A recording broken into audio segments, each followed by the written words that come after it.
Well, the LIAMforum 2023 is marching on. Here we are with the next panel. My name is Stewart Muir. I will be the moderator today, and we have a great panel assembled here, who I will introduce shortly. The theme of this panel, new thinking, great results. We're looking at fresh approaches to old and some new challenges. So be prepared, and thank you for joining us for an exciting conversation. We're mindful of our audience. We know that this is a time when people are choosing careers and paths in life.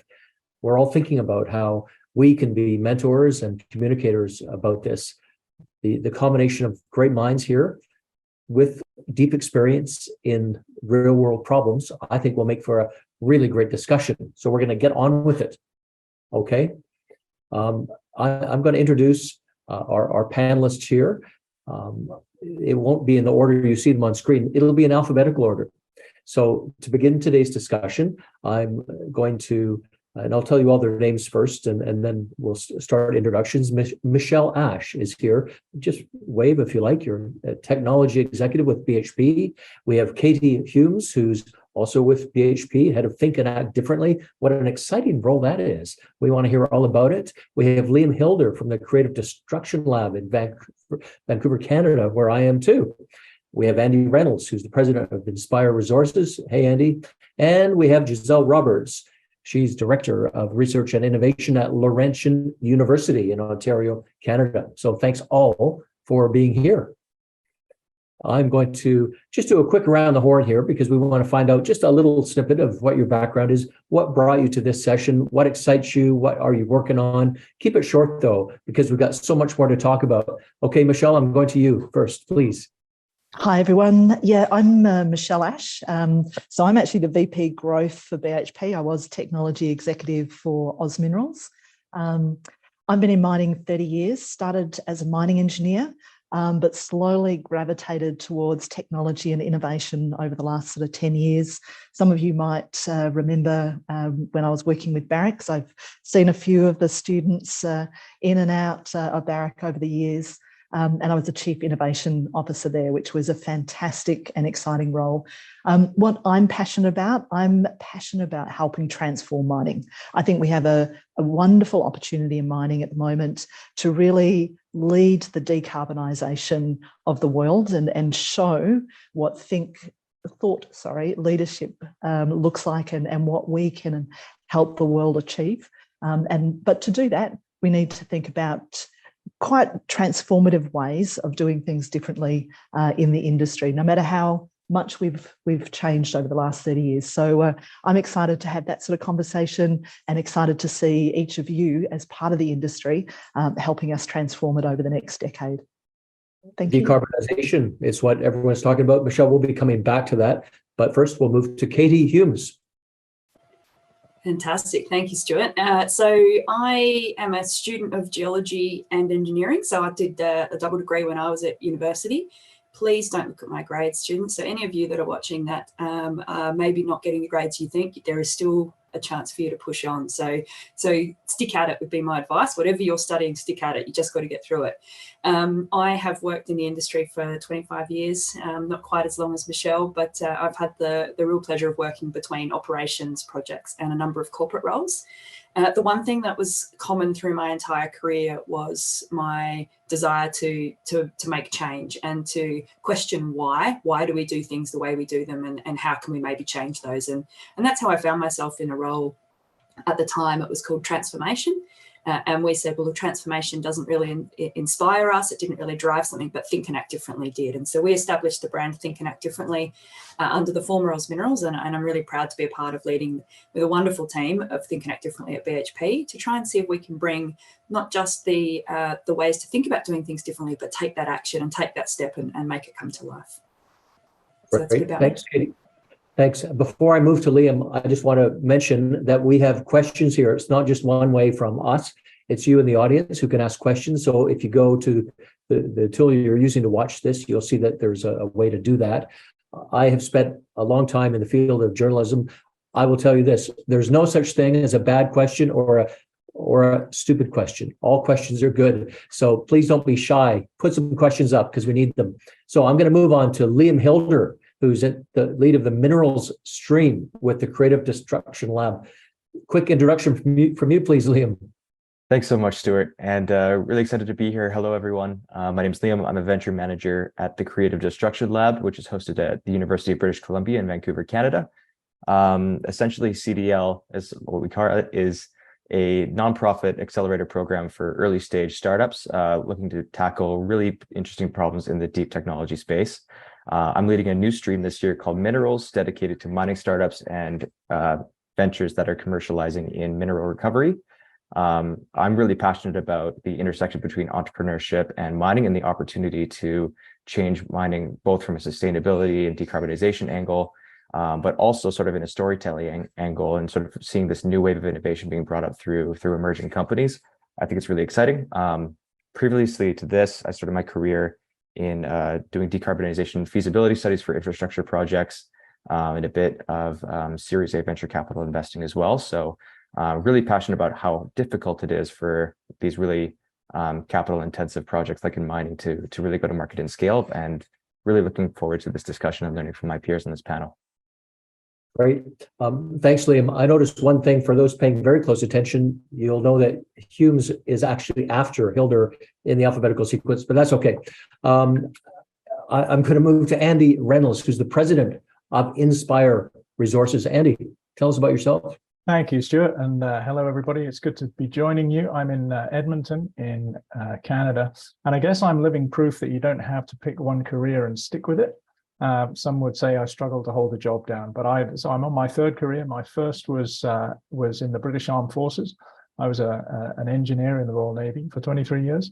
Came to Canada 2009, managed research and development in government labs for almost a decade, and for the last 6 years, I've been on a much more independent path. I found myself as an entrepreneur. I found some pathways to some solutions that could really only be pursued by founding a new company. And so that's what I've been fortunate to do. Inspire Resources, we incorporated about 4 years ago. And our mission is to deploy a new business model into the mining field. I'll talk more about that later, but what gets me excited, I think, is whole system solutions to complex problems. Although my background is in engineering, I think about the system far beyond engineering and technology. And indeed, that's how I came to move on from R&D, was I realized that interactions between people and organizations had at least as much of a role to play, if not more, than solving technology problems. So I get excited about these collaborative whole system solutions, and I see a lot of opportunity in mining to deploy those solutions.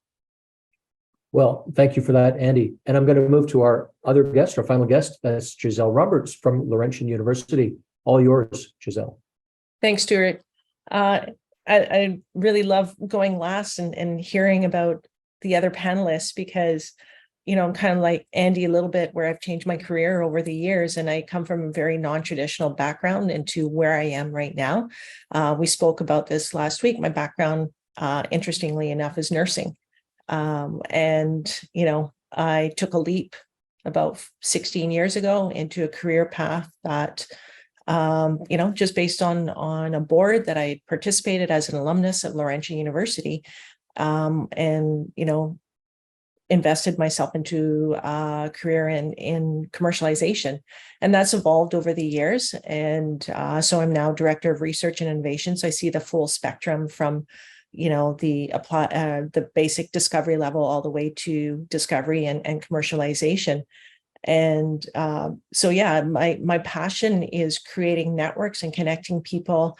I always say that as a non-academic, I work with the really smart people, and and I love being part of creating something bigger that each institution can do individually and do as a collaborative. And that's where I really enjoy working. I've since the beginning, and that's really what's contributed to my success, is being part of a network and learning from others and being supported by others. So I love being part of that stimulus that supports other institutions as well. And I alluded to earlier, I was really excited to be on a panel with Michelle. I'll just put it out there because I have a daughter who, throughout high school, when we're talking about career change, she talked for years about being a baker, and then finally let herself be convinced into going to university into biomedical. A year and a half later, she decided she absolutely hated it and discovered geology and never looked back, and is now a young geologist in training at Barrick. And I'm so excited for her in her career. And she comes home from the field and just is so passionate about the work that she does. And I think of, people in the audience and, who might be considering those options. So happy to be here. This conversation has never been timelier, and we have such a great group. Thanks for the introductions. I'll do a quick one of myself before we really get stuck into things. Stewart Muir is my name, as your moderator. I'm here today. I've spent a lot of years as the founder and CEO of ResourceWorks, which is a not-for-profit based in Western Canada. We sought to bridge that gap between public understanding and the industry, regulators, government decisions in mining and other natural resource industries, because there is a big gap there. And it's always a challenge to educate and depolarize and find ways to find common language and common ground in incredibly important things. And you look around you today, all of the headlines, if you're following the mining field, how do we get the amount of electrification, minerals and metals that we need, while also maintaining the integrity, the sustainability of the planet? It's the challenge of the generation that's watching this today, I think. And one thing, to the point we've heard several times, which is that careers evolve, and that's a good thing. You could be doing many things over your decades. In my case, I spent many years in the field of media communications, media management, and journalism. But I shifted into the resource field because it was a continuation of communications in a really incredibly relevant way for decarbonization, for climate, for human prosperity, all of these things. Last week in Vancouver, my organization hosted Václav Smil, the world famous energy scholar based in Canada, who has written almost a book a year for decades. I brought him to an audience where he was so appreciated at this time, a live audience it was. And the other thing I wanted to mention is that the startup I'm involved in through React Ventures, which is an incubator, is called Tersa Earth Innovations. And we are essentially focused on clean water and also retrieving value by remining water. It's an exciting project. It's in an early stage, but we're getting so much attention. We're winning some accolades, and the word of our project is getting out there. So enough about that. I'm just fascinated by something that sort of popped up. So I'm just going to, this is a festival question. Those who on the panel respond to it, I'll go to you. We hear so much about changing ideas. There might be a sense of almost faddishness. Do fads come and go? In mining, we heard about CSR, and then it's social license, and then it's ESG, and what's it going to be tomorrow?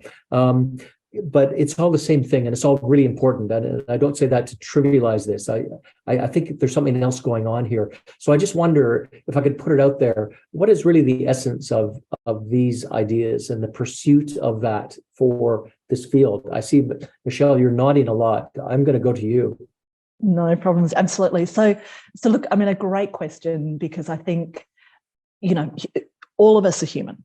Industries and mining, more than many other industries, is about people. We think about it as capital intensive, but when you look, it's capital expensive. Absolutely. I'm looking at things at the moment where we're talking about multi-billion-dollar investments, but it's the people that actually bring all of that together. And we often talk about thousands of people contributing to a mining operation, and so it's always going to be open, therefore, to the changes in thinking, changes in style, call them fads, that us as humans are open to. The 12 months ago, we were talking about AI and different sort of techniques, et cetera, in mining. Today, I can't go to a conference without someone talking, or even a meeting sometimes without people talking about ChatGPT. And you sit there going like, it's just an example of something that's popularist at the moment. So I think, but if you take the underlying concept that's coming from a number of these things, so whether it is ESG, whether it's sustainability, it started as safety when I first started 30 years ago, because that wasn't a topic that was key in mining back then. I remember having to implement, something as simple as safety glasses into a number of mining operations somewhere between 30 and 25 years ago. But really what's happening is, societal expectations are fundamentally changing. If you think about what's affecting us in mining, what was acceptable years ago is not acceptable anymore. And I think that's because as a society, we're becoming more sophisticated and more clear on what the ramifications of some of the things that we might have been doing, years ago, having on the planet, on the environment, on traditional owners, on, nations, governments, etc. And so I think there's more pressure on mining because we are at the forefront of, we work in a lot of very isolated environments. We're often in environments where, even the governments don't have strong policing activities or strong, governmental or governance activities. So we are at the forefront of a number of these really important societal changes, such as the impact that we have on the environment, such as the impact that we have on traditional owners, such as the impacts that we have on, things like modern slavery concepts, etc. And so, it is often in mining that we're having to deal with these things, often as the forefront. And so, what I look at it as is a constant evolution, an evolution from even putting safety on the agenda. As I said, safety glasses. I remember when people literally used to wear shorts to work and short sleeve shirts to work, which you would never see in a mining environment anymore, where we didn't use harnesses and things like that to make sure that people didn't fall off, multi-story sort of buildings, etc. That evolved through to more environmental consciousness, thinking about chemicals when we put them on the ground, etc. That's moved through to thinking about more social consciousness, how do we impact those around us, etc.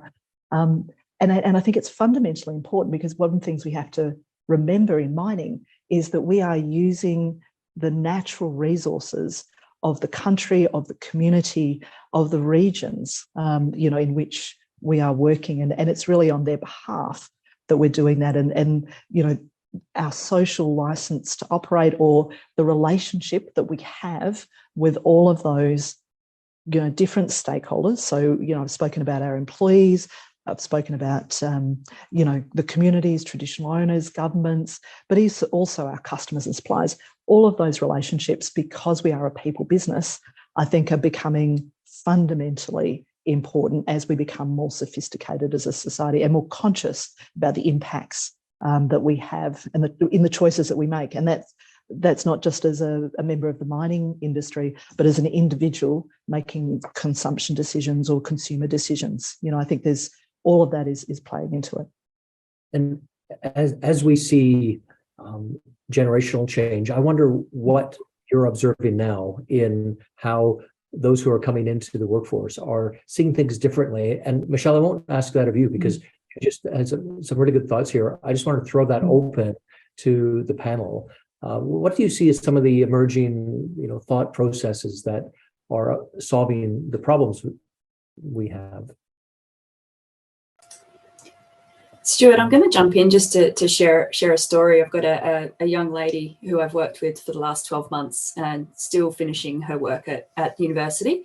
And it has been so refreshing to have this new and open perspective in the team. Someone that comes in completely unaware of why we've done things before, and so is willing to challenge them and ask why and how come. And it doesn't need to be like that, but yet is still inspired about the future and hopeful for the change that can come about. And having that kind of fresh perspective come into your teams, I think as leaders, too often we try and mold these new entrants to be like us and to do things the way we've done them, rather than give them the space to bring that fresh thinking and just to learn and grow as individuals through on a bit of a discovery path. And I really do think everything from the technology that people are just comfortable to use when they're entering the workforce now, to the fact that many new entrants now are coming, having done their university degrees during the pandemic. So they're quite used to working in a virtual environment, which has created new ways of forming relationships and having conversations. And they've got an absolute mind for discovering information in ways that we've never discovered it before. And if we block that out of them coming into our workplaces now, I think we will lose that richness that comes from this next generation coming in. So I have been inspired by this young lady. She has certainly opened my eyes to how you can think differently about building teams at work. Mm-hmm. That's a great example. Any other thoughts on what you're seeing? I'm happy to Sorry. go ahead, Gisele. Go ahead. I was just going to add to that. Not working in a university, but not necessarily being an educator, but I'm seeing some of the changes that are happening. We have a very large research project, around geology and earth science at the university. And I see how we're trying to bring in some of the traditional knowledge into, the curriculum and to consider, the Indigenous communities that, these companies are, when you graduate, where you're going to be working, right? And there's also the EDI, lens that we're trying to integrate into education and the work environments that our students and our graduates are facing. Like those are really important, I think, considerations to be including in the education of our new workforce. Mm-hmm.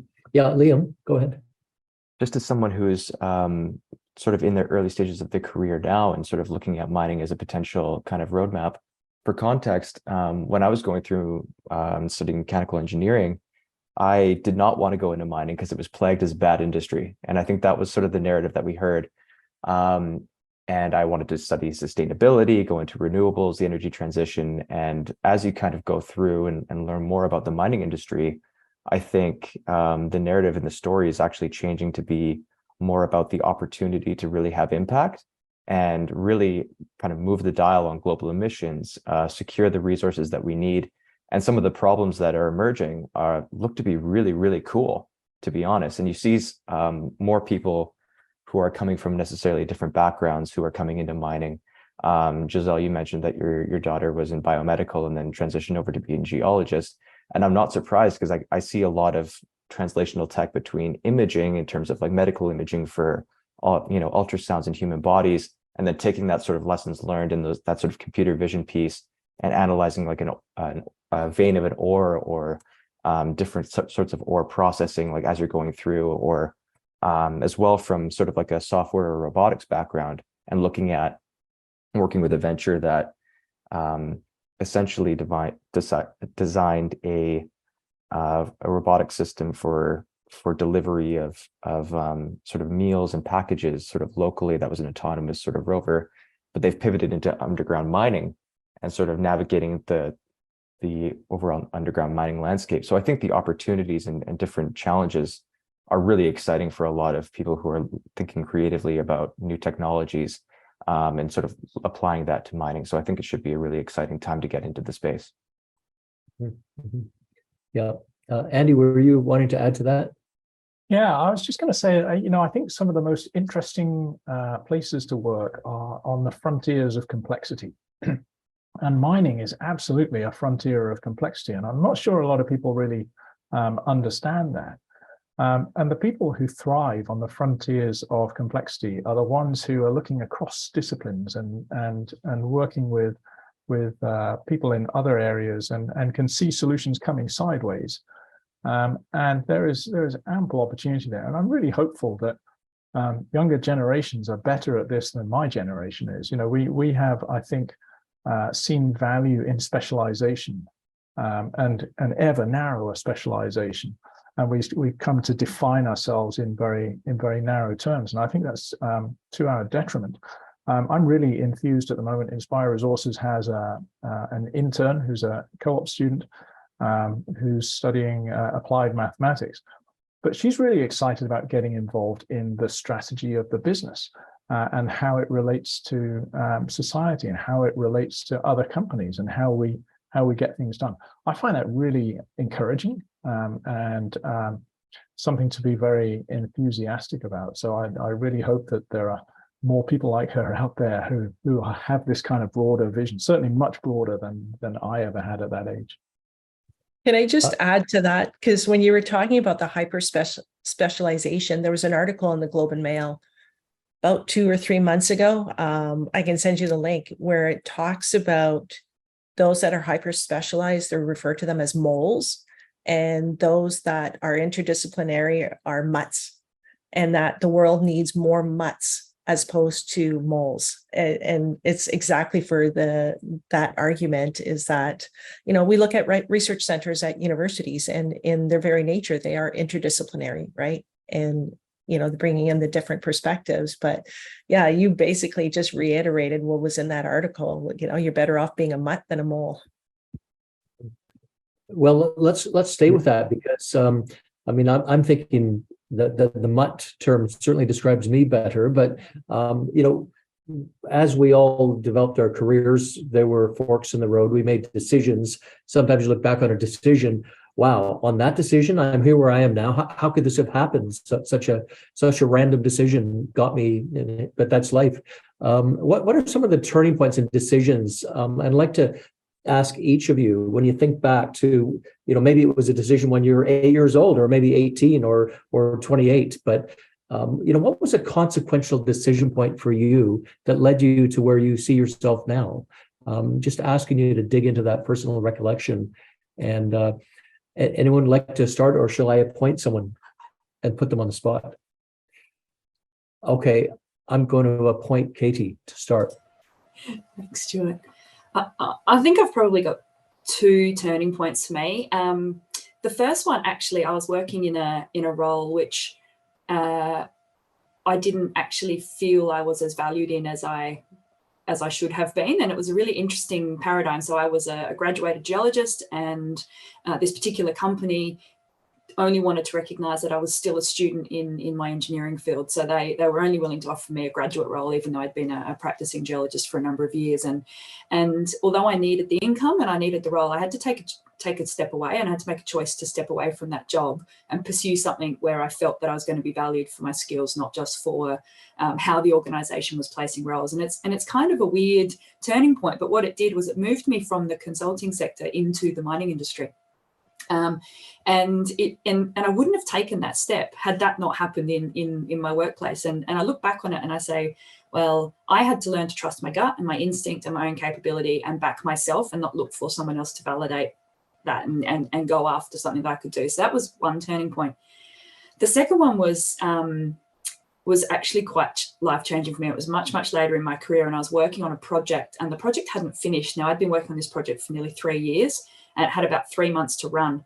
And I had an opportunity to go and do something different that was really exciting. And it was about moving into this transformation role that's led me to where I am today. But it meant I didn't get to finish the project that I've been working on for 3 years. And for anyone that's a starter finisher that likes to do things and get to the end, that's massive. But really what it was about was saying, I've built the team, I trust them, they know how to finish this, they've got this. I don't have to be the one to take the glory finish line and run it across. And it's okay to step away. And I learned at that point the importance of leadership, and really about looking at how do you set others up for success, and that it's not about being the person to run things, it's about enabling environments. And I've taken that learning so deeply into everything I do now, and about empowering people that work with me, and really liking to take a back seat and see them succeed. And it's only through having that feeling at that turning point in my career that's put me where I am now. So they're a little bit weird and very deep for early in the morning in Australia, but yeah, a good chance to reflect on that. So thank you. Right. Look, I'm going to turn to Liam and ask, what was your mole or mutt, which is it moment, if you want to put it that way, or your turning point for you in your career? Absolutely. And I definitely identify as a mutt in terms of the two. By very nature of my degree, I studied a program called integrated engineering, which was a multidisciplinary form of engineering. So it's already, the basis of it was very much looking at sort of breadth and sort of translational technologies from, a chemical engineering process flow diagram. Can you apply that to thermodynamics? And yes, it's sort of looking at all of those different sort of engineering fundamentals and sort of systems thinking and sort of applying that to different sort of problems.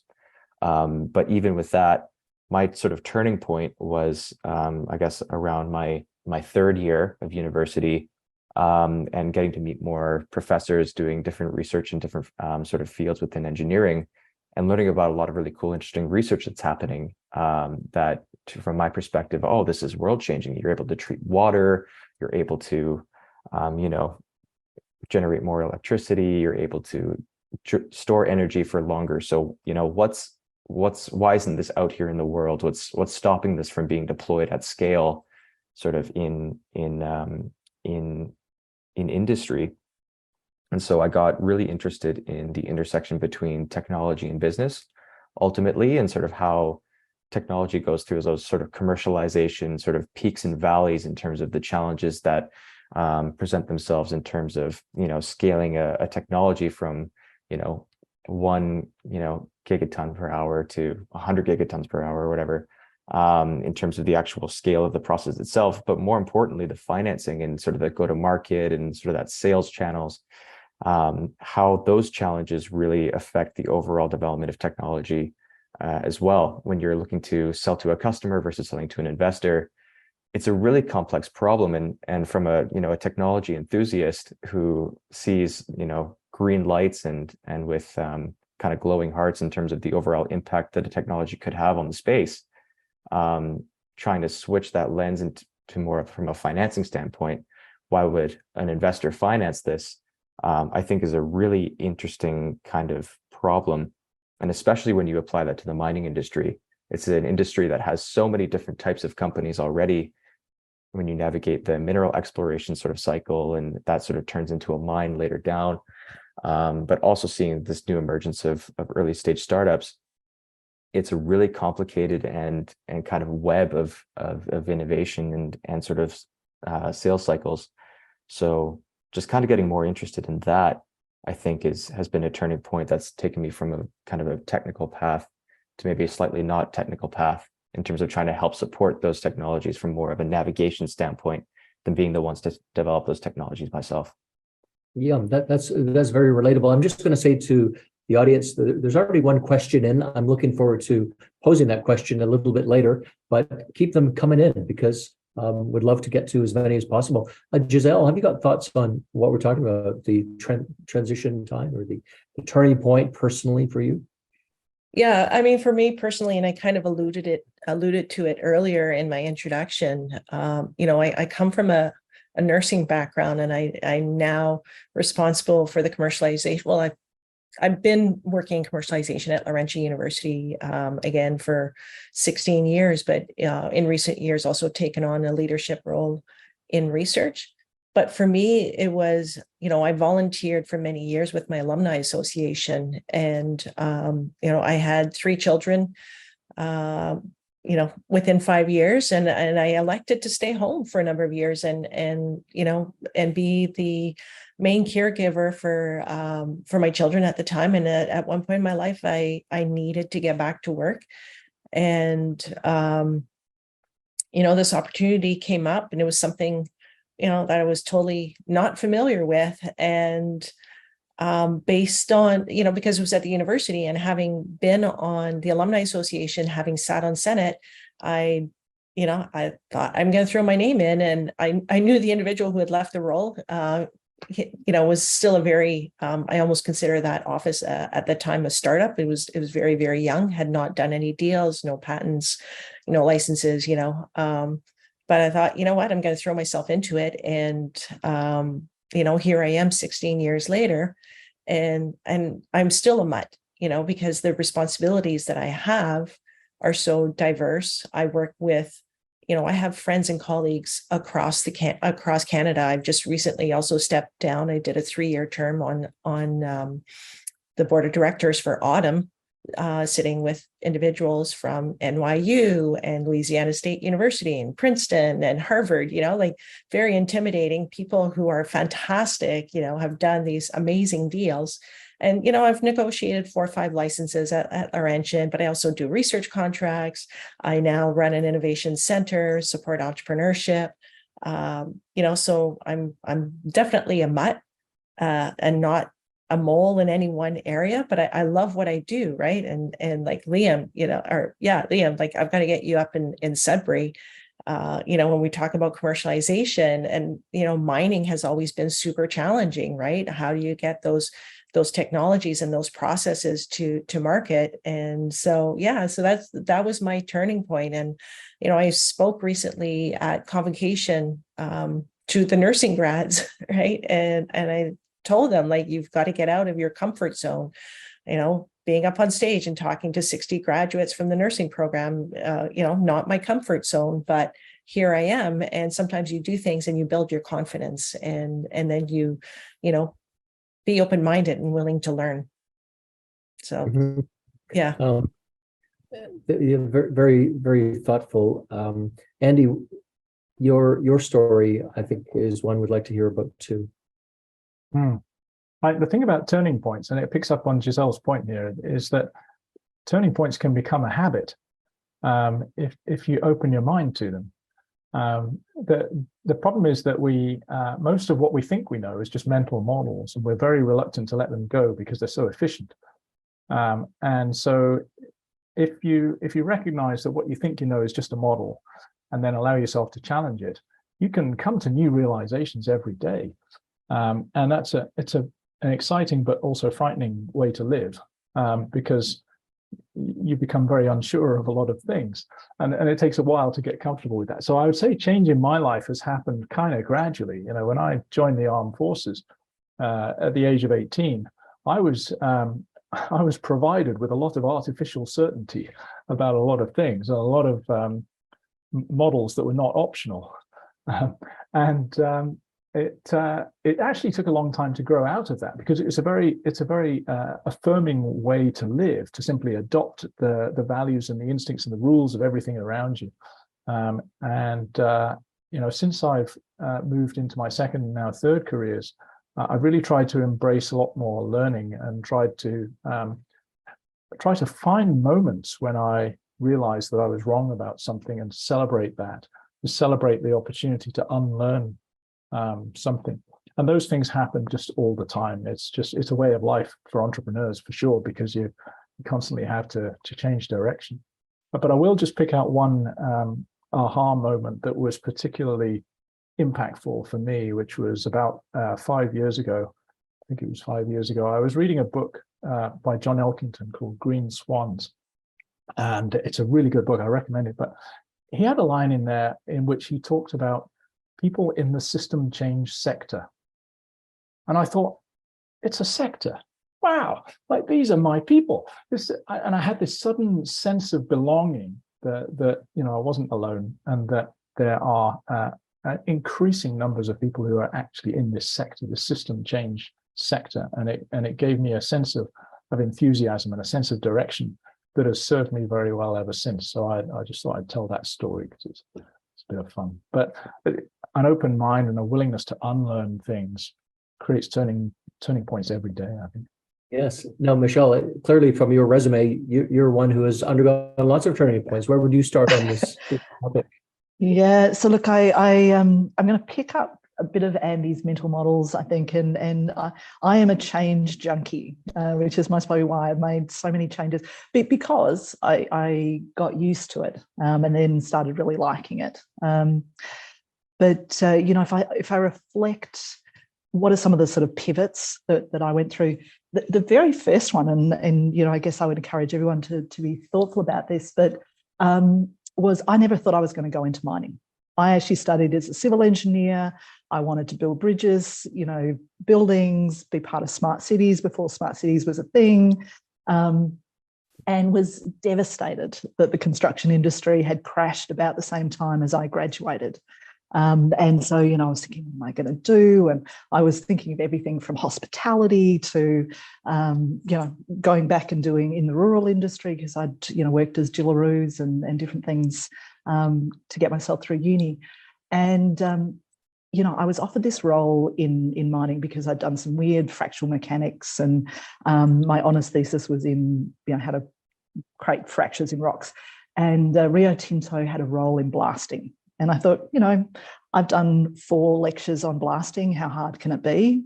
But I was still entered the industry thinking, I'm not in it for the long term. This is a 6-month gig.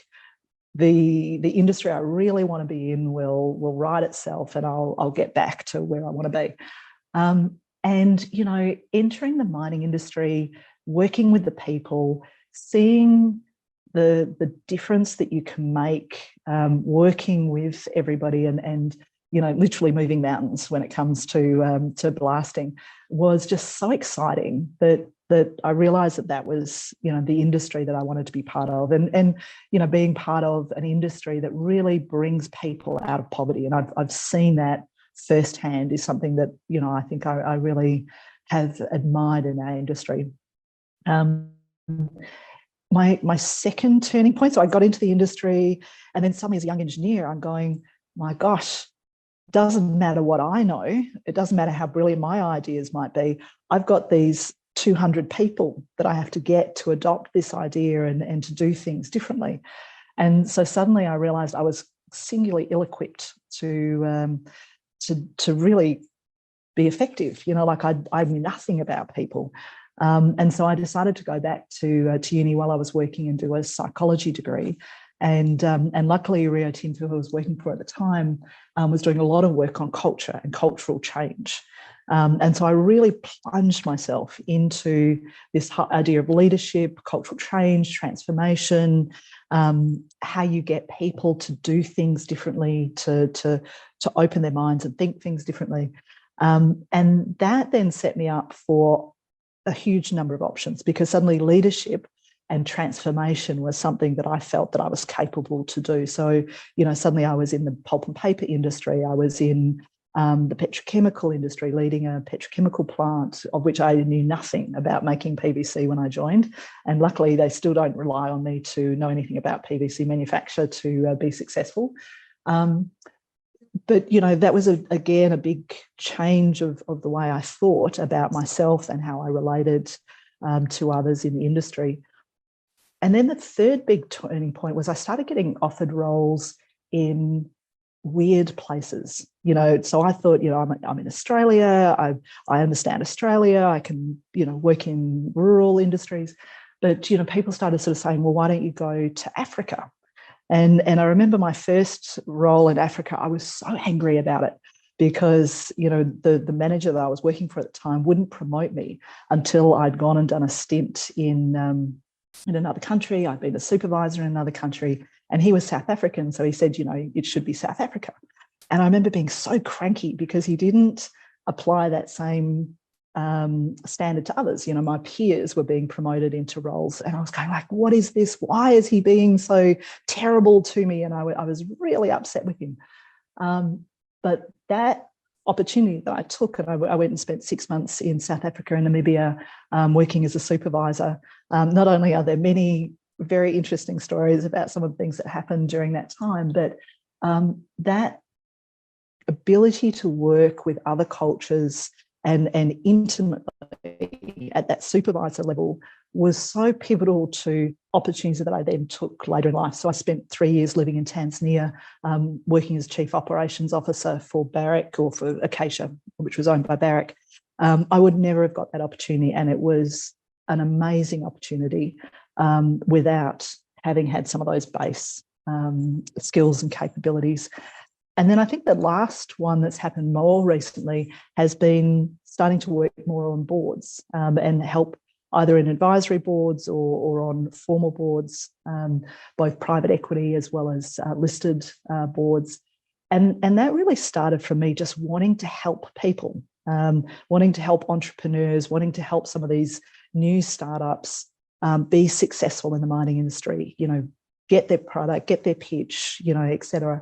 And so I gave a lot of my time to a lot of these different organisations, and just slowly that's then given me a skill set to really be helpful, I guess, at that more strategic developmental sort of area, and allowed me to have then the opportunity to help lots of different organisations, which I love, because each company, each organisation is culturally different, has different set of problems.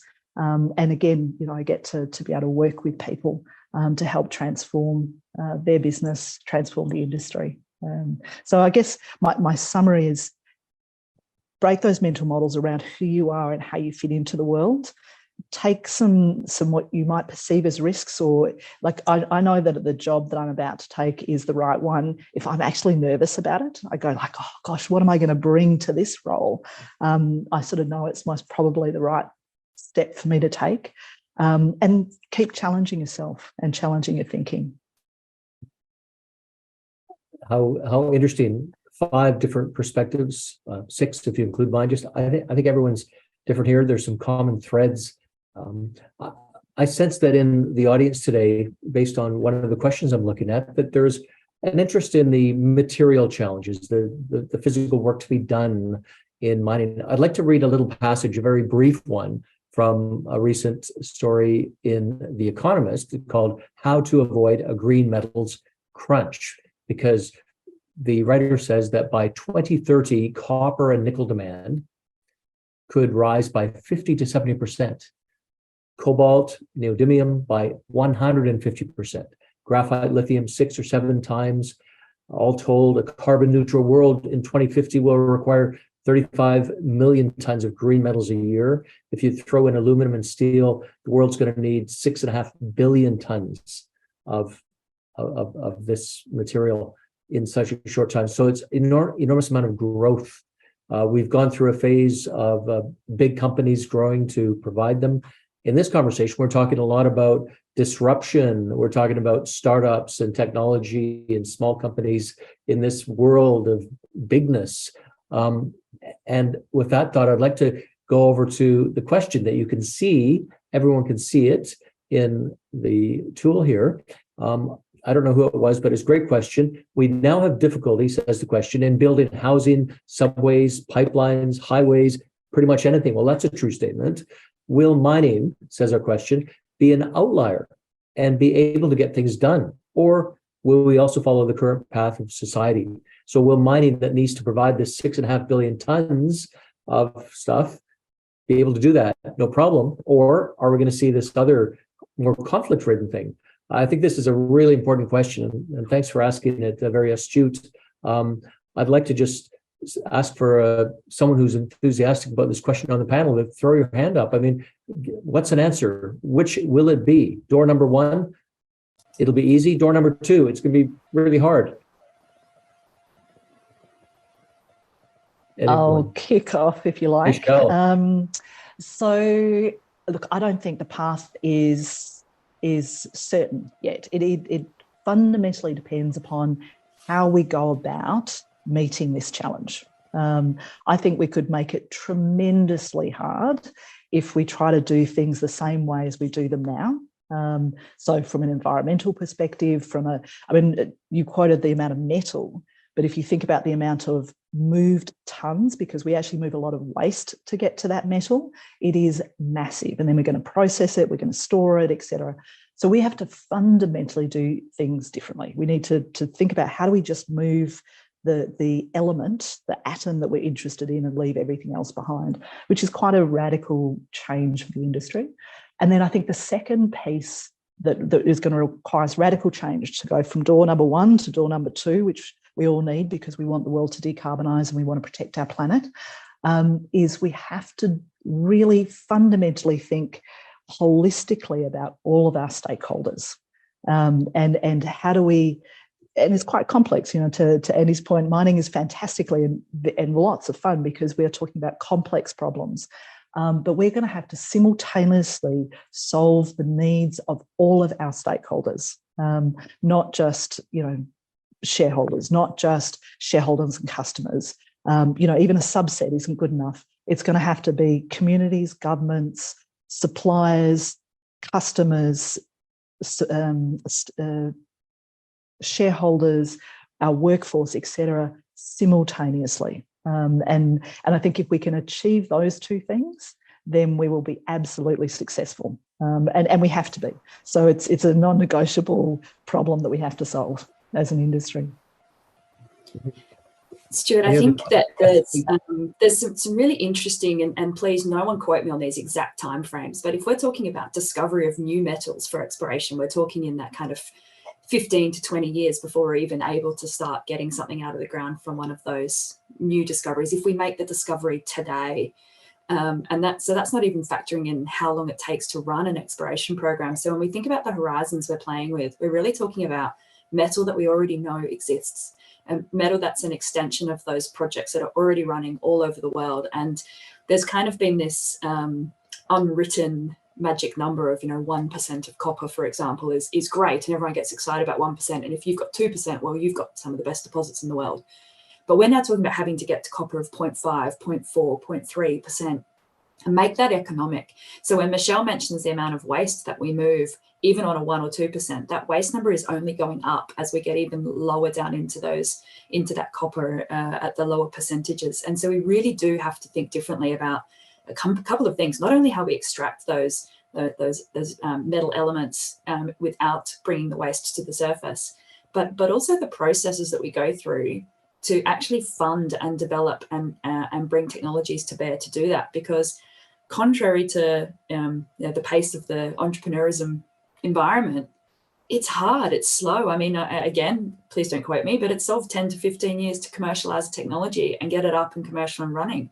So even if we invent a new tech today, to be able to do that, the time frame is not going to meet the demands of what we need to get it into that project and up and running. So we're at this real crossroad where the technology development and funding sector and the mining design and development sector need to really work hand in glove to work out how we're going to do this.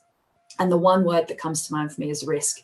Where is the risk going to lie? Who's going to take that risk on and be willing to have a go at something new and different? And really that's very hard of Think and Act Differently, is to find ways to accelerate those two sectors together and say, where are the places that we can try these things faster and get them in? Because if we don't get them into our design cycles now, we are going to end up in the wrong door.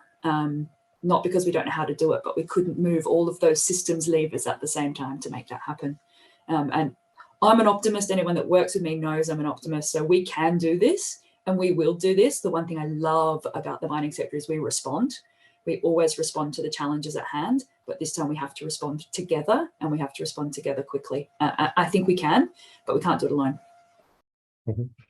Well, it feels like a bunch of questions just spun off your fascinating answer. And one of them, I think, is this balance between the legendary conservatism of the mining industry and the need for innovation. But let's come back to that and just stay with this original question.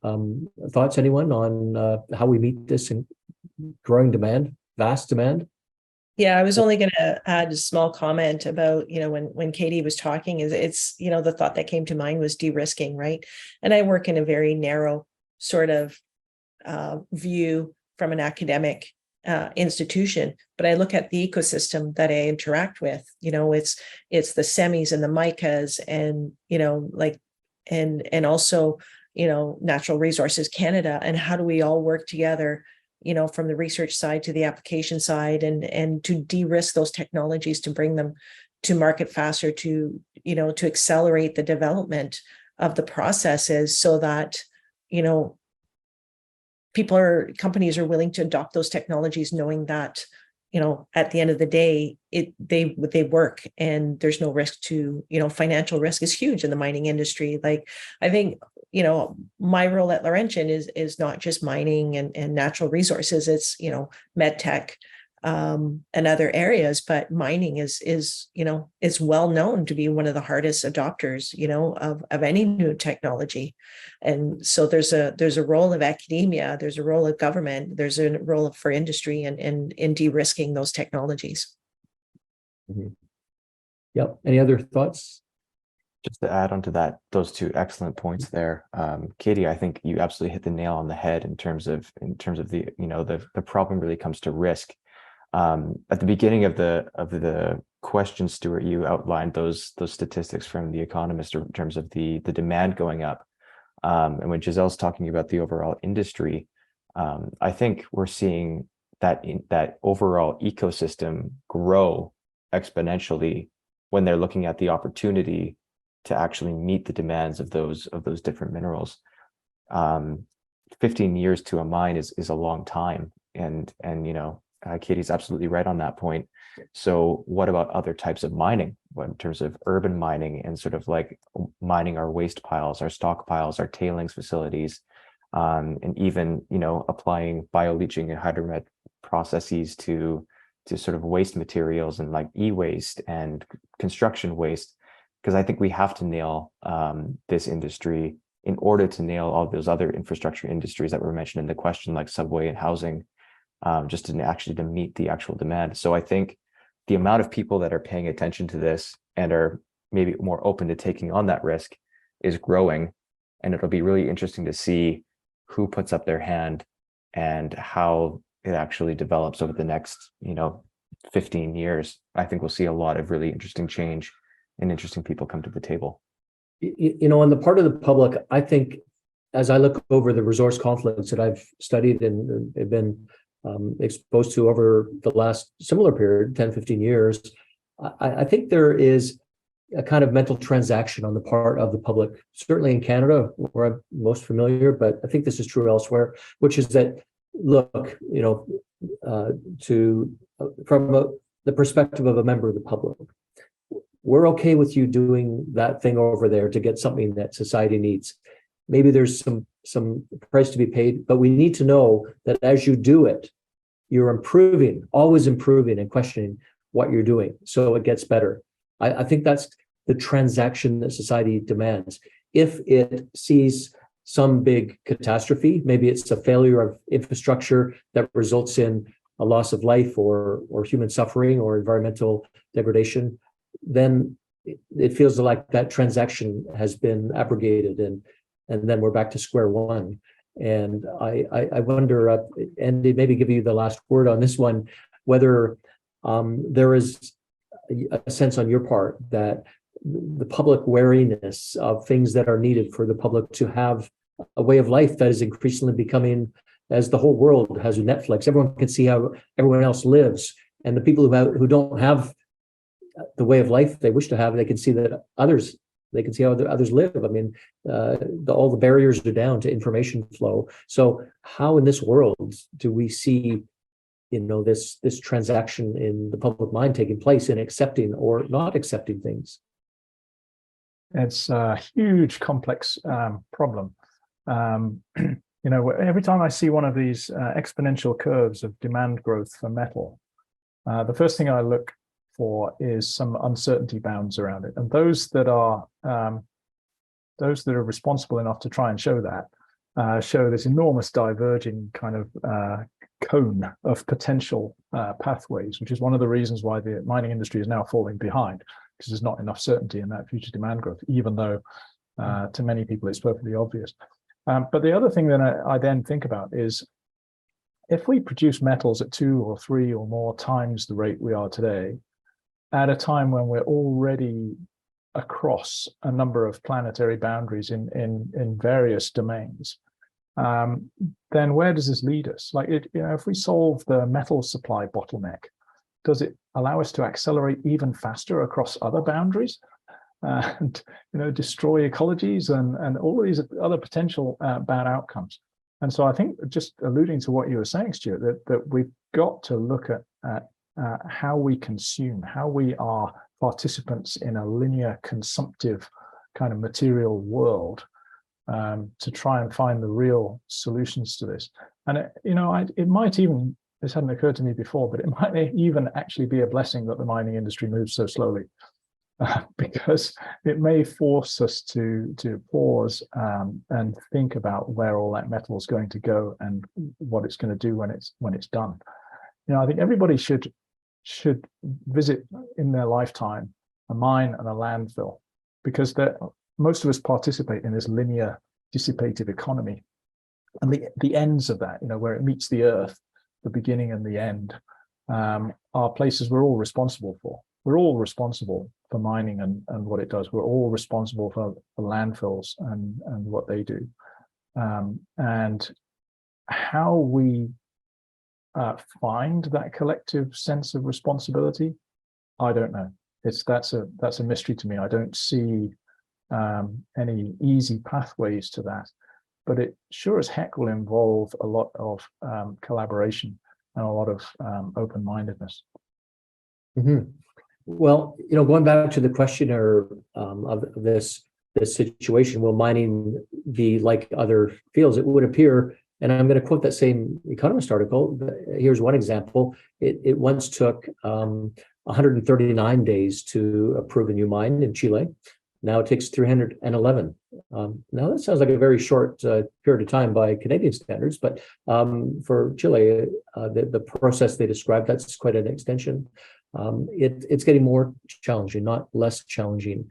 And one of the interesting effects of this is that the investments in mining may well gravitate, and I'd like to hear whether this is agreed with or not, gravitate to places in the world that perhaps are easier to gain approvals. Also, perhaps they have higher ore grades, but they just haven't been accessed before because they are blessed with less infrastructure, and maybe it's more difficult because of social, political conditions to develop mines there, but those are the ones that are going to be developed. So out of sight of some of the Western world's organizations that are critical and also easier to develop. Is this the trend? Is this how decarbonization will be achieved, by kind of sliding out of view? It doesn't sound like a great outcome, but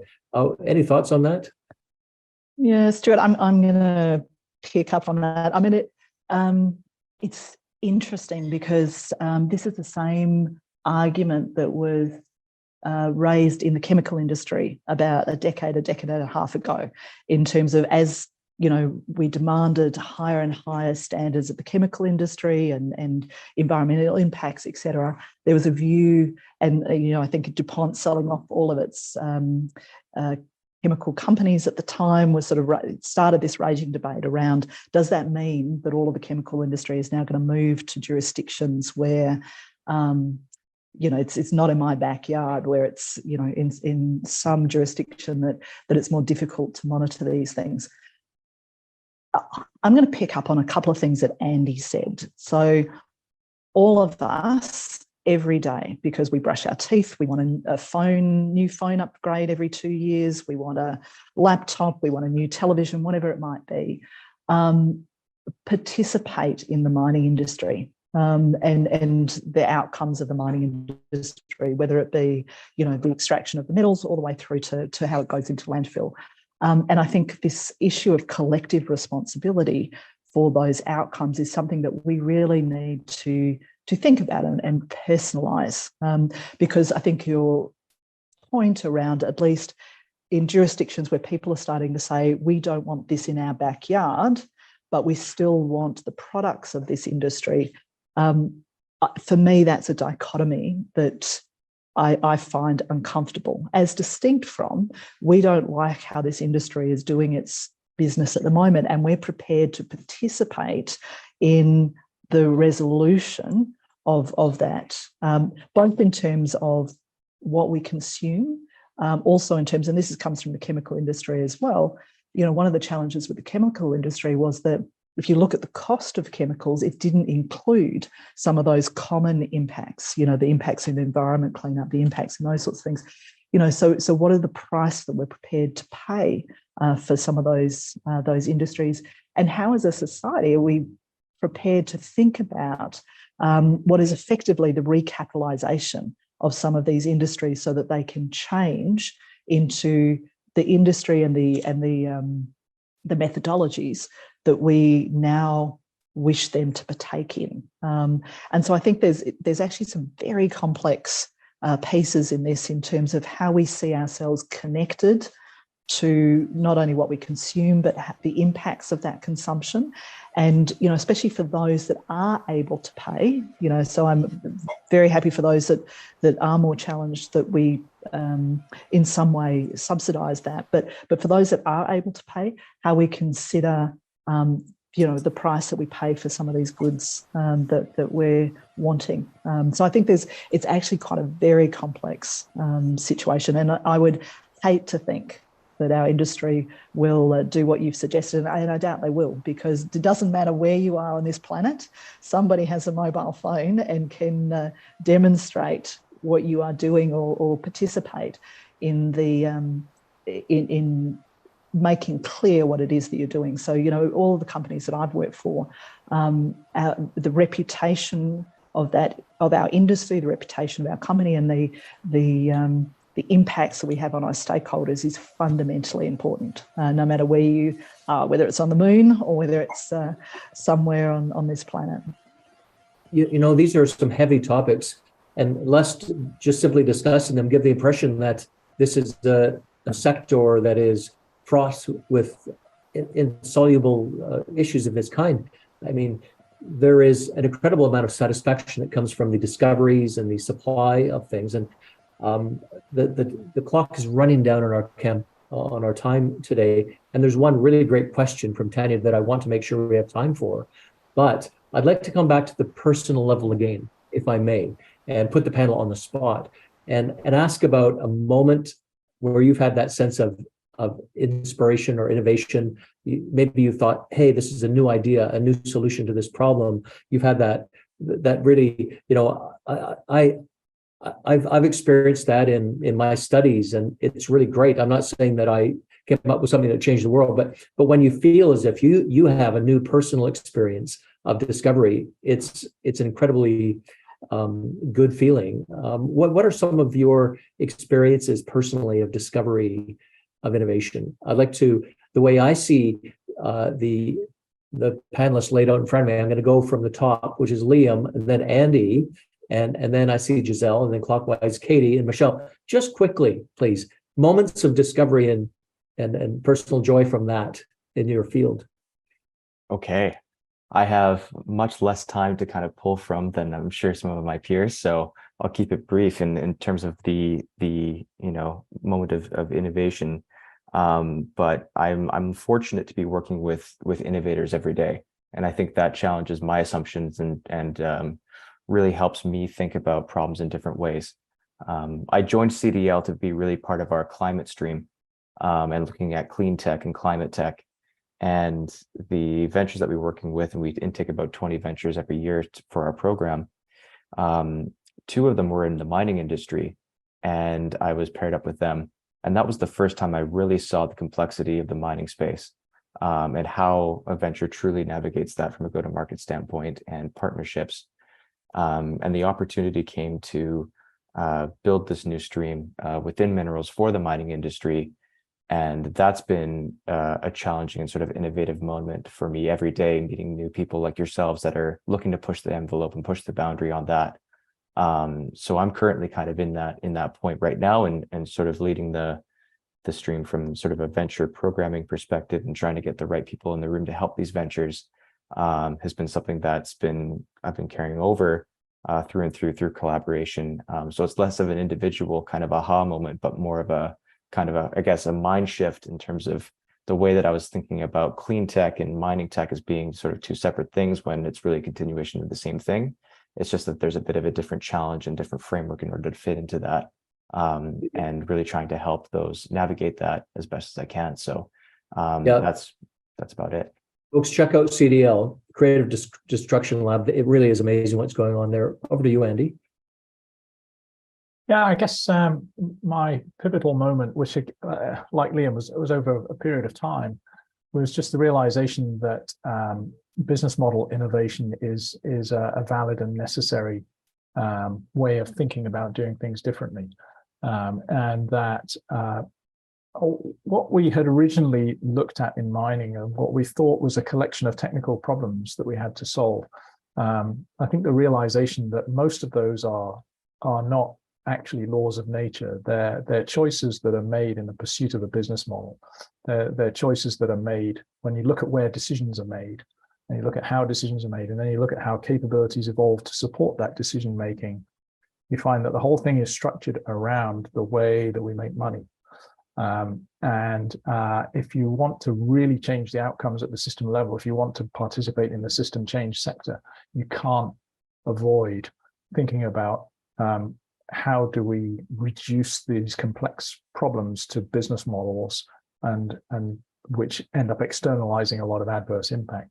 But the realization that we should now move into that space and try and change business models, or at least offer a new business model that led to the founding of Inspire Resources, I think was it changed my life, because it now defines who I am. It defines what I do and the way that I think about problems more holistically. So I was very glad to have had that experience. Mm-hmm. Gisele, from a university perspective. I guess for me, I just wanted to share a little bit of one of the projects that I've been working on in the last couple of months. It was the opportunity was sprung on us very last minute. Basically had 2 weeks to put together a proposal. So, in the province of Ontario, we've been tasked with creating commercialization policies and commercialization annual plans and what are universities trying to do to better support the development of technologies, for the benefit of Ontario as well as Canada. And, there's a new IP agency that was created, Intellectual Property Ontario, or we call them IPON. And they, in their mandate, they're supporting 3 sectors. So they're supporting medtech, they're supporting AI, and the automotive sector. And for me, being an individual works at a university, my job is not sector specific, but I do, I work in Sudbury, so I deal with a lot of the mining ecosystem, and I see the challenges with commercialization in this sector. And my thought when I saw this new agency, I was like, why not critical minerals? Why not clean tech? Why not BEV? Right? Some overlap, obviously, with the automotive sector. So we were able to, and again, I thrive on collaboration. I thrive on networks. So, we were able to put together in 2 weeks a proposal to look at including critical minerals and, linking back to the critical mineral strategy to say, how do we create a presence for this agency in the north, all the way to up to Thunder Bay, including Peterborough, because Trent is also a partner on this. So, it's Laurentian, Lakehead, Trent, and Nipissing.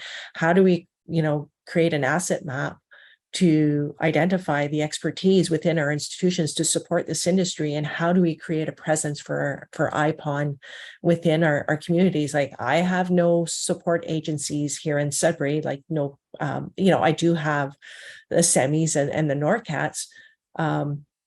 I don't have patent agents. I don't have any, those professional services. And IPON, how do we get them to the north? So we were fortunate. We were, out of I think 25 submissions, there were 7 projects funded, and only 2 of them were to universities, and we were the only ones as a collaboration. And it's just creating that community and linking, private sector to innovation ecosystem to industry to academia. So that's it's something that I'm working on and very excited about.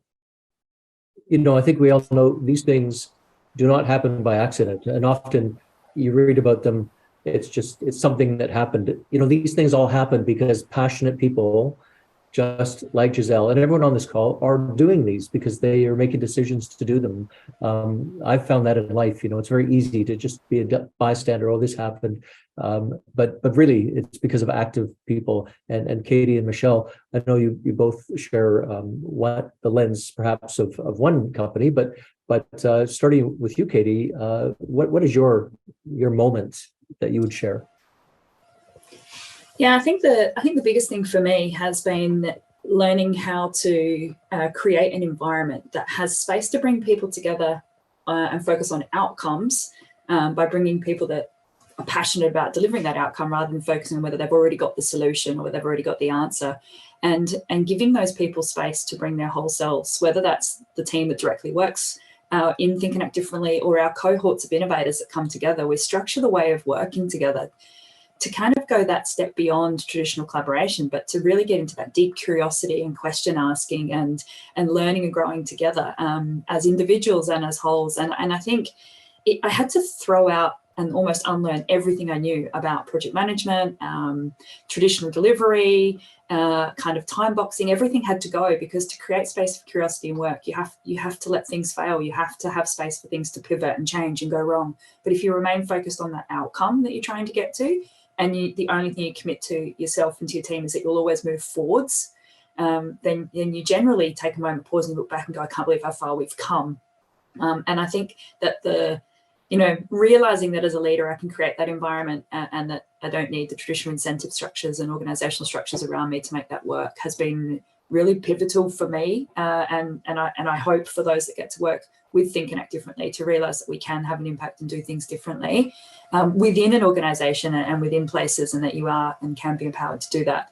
But we have to create those spaces. And I'm learning every day about how to continue to do that. I think collaboration has become the kind of the new buzz. Everyone wants to do it, but to truly know how to do it and to really lean into it transparently, openly, and honestly is something I've really had to learn.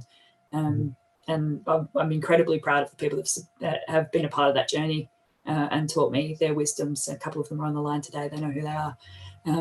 And so lots more to come, I think, Stewart. But I'm really proud of what we've built and where it's going to go now under BHP. It's really, really exciting. Well, that's so full of meaning. Michelle, what would you add to that? Yeah, well, I'm going to quickly underscore what Katie just said, because I've had the pleasure of watching her and the team build this amazing capability to partner. And I'm going to go right back to the risk conversation. But fundamentally, if we want to de-risk some of these changes, whether it be the mining industry or any industry, frankly, accepting that we cannot do it alone, whether that's as a human, whether that's as an organisation, whether that's as a sector, country, and therefore the importance of truly collaborating and true partnerships and the skill that is required in order to do that, I think is enormous. And Katie and the team have really shone a light, I think, on part of that journey, and still more of a journey to go, I know. The other thing I'm going to pick up is, so my aha moment, so I went from, thinking that the idea around some of these changes was to keep asking questions, to be curious, to help people unlock some of those, fundamental mental models that they have. And I think the aha moment for me was then to most probably unlock one of my own, which was suddenly realised that, as Andy said, business model and the business models and how we think about those really lock us into some choices or some ways of thinking. And this idea around how powerful disintermediation can be, in terms of what pieces of the puzzle do we actually not need any longer because of new ways of thinking, new ways of working, new ways of new technologies, etc. And how not only powerful that can be in terms of changing how we go about doing things, change an industry, change a society, but also how scary it can be, and therefore how you can then have the forces of stability want to push back against that. And one of the really interesting observations for me a few years ago was how a technology such as blockchain, for example, could absolutely simplify how we move money around this world, how we think about financing and finances, yet an industry like the banking industry not wanting to be disintermediated effectively, and therefore how some of the changes have or have not pervade through society, and then applying that same thinking to mining. And so one of the things we were thinking about at the time was green gold, which was literally, why do we even mine gold when we've got 100 years supply sitting in vaults for any industrial purpose, even including some of the new industrial purposes we might have of gold? And, effectively, really what we're doing in gold mining is we're taking it from one hole in the ground. We just happen to call that a gold mine. We spend a lot of energy moving, extracting, and making into a shiny metal, and then putting it into another hole in the ground, which is a vault, because pretty much most gold doesn't move around the world. It just sits there and we trade it electronically. And, the aha moment for me was, how often does that same thing happen in smaller or bigger extents within the rest of our industry, within the rest of our society? And how do we unlock those things in a way that doesn't have the forces of stability stop you from being able to actually drive that to an ultimate conclusion? And especially given that some of these changes that we're talking about, whether it be in mining, whether it be in society, have to happen quickly. Because, just take decarbonisation. If we're going to meet the world's objective to not increase temperature by 2 degrees, we have to be doing things absolutely rapidly as a society, as a country, as an industry, etc. So for me, that was a major aha moment that has changed what I've tried to do ever since then. Well, I think the company you're with, BHP, is lucky to have you. And also, I've been noticing recently there's a program from BHP, their Global Water Challenge. If you can easily Google that and see what it's all about. But I just think that kind of thinking is what's needed. It's what's expected. We don't see enough of it. We're getting down to the last couple of minutes here, and we have a great question from Tanya. But rather than me read it again, why not have Liam read it? Liam, let's have that question. Sure, absolutely. Thanks, Stewart. So Tanya's question says, it is encouraging to hear so many mentions of collaboration, global and planetary scale thinking. Sadly, the governments are currently pulling the world in a different direction. Are we in the mining industry out of touch with the rest of society? It's a deep one, Stewart. I'll hand it back to you. Okay, well, thanks. Geez, now I don't have the answer for that one, but it's an excellent question. It's a probing question. And both of our questions were that description. We have some thoughtful people in the audience here. Who can help us out here? I can offer a little bit of a perspective on collaboration, which is, it seems to me that it's like a pyramid. If you want to represent competition as a pyramid, then the pyramid is standing on its base, and competition is very stable, and everybody climbs the pyramid of competition. Collaboration is like a pyramid standing on its apex. And everybody needs to keep it there, because as soon as it moves away from equilibrium, it's going to fall and it's going to collapse and flatten people. So it's inherently harder to do. And I think what we're seeing in the political realm, which Tanya made reference to, is it's much easier to oversimplify problems and just paint people to be the good guys or the bad guys, artificially binary kind of views of things. Sadly, that's a factor of human nature. Sorry to interrupt, but this has to be the lightning round because the clock is winding down. Anyone else wants to jump in? Stuart, I'll just share a phrase that I've learnt over the last couple of years. We need to listen to learn, not listen to win. And if we can all listen to learn more, then I think we'll be in touch. Mm-hmm. Michelle or Gisele? Yeah, look, I don't think the mining industry is out of step. I mean, I think where we're talking about going, collaboration, partnerships, working completely with stakeholders is absolutely in line with people's expectation.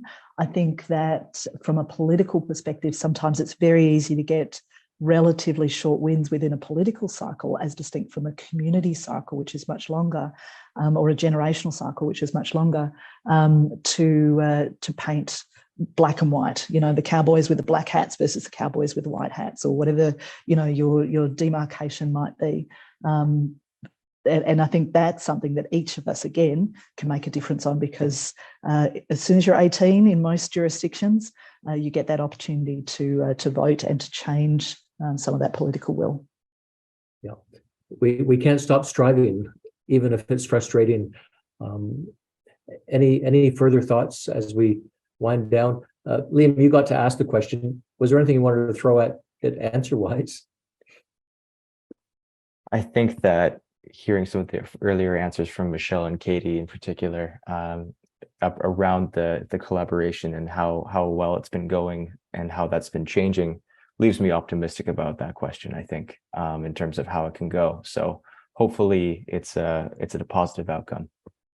I see the friendly face of Gisele, our great friend and organizer here. It's so good to see you, and thank you from all of us for helping this to happen. What an amazing panel, and it's been also an amazing day. Have you been watching any of the other sessions? Any of you? Yes, I think everyone's been dipping in and seeing the energy here.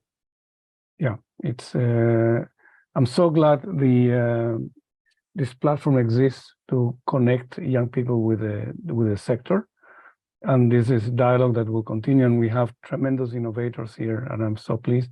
And I'm pleased the ISCD is here. Thank you very much, Gisele. It's very important for everybody to act together, but it's a great opportunity.